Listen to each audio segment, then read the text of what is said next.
चाक्षरस्तोत्रं नागेन्द्रहाराय त्रिलोचनाय भस्माङ्गरागाय महेश्वराय नित्याय शुद्धाय दिगम्बराय तस्मै नकाराय नमः शिवाय मंदाकिनी सलिलचन्दनचर्चिताय नंदेश्वर प्रमथनाथ महेश्वराय मंदार पुष्प बहुपुष्प सुपूजिताय तस्मै मकाराय नमः शिवाय शिवाय गौरी वदनाब्जवृन्द सूर्याय दक्षाध्वरनाशकाय श्रीनीलकण्ठाय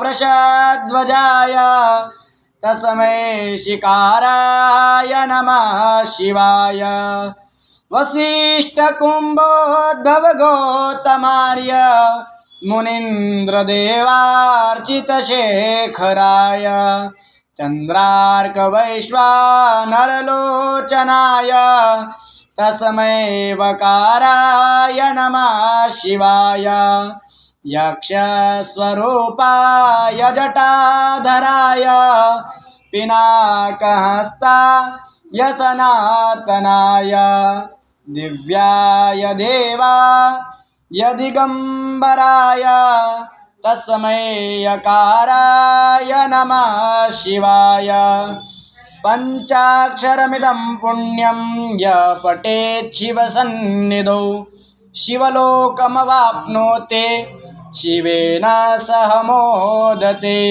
ओम भूर्भुवः स्वः। श्री शिव पंचाक्षरस्तोत्रं महाशिवार्पणमस्तु। शिव हर हर महादेव हर।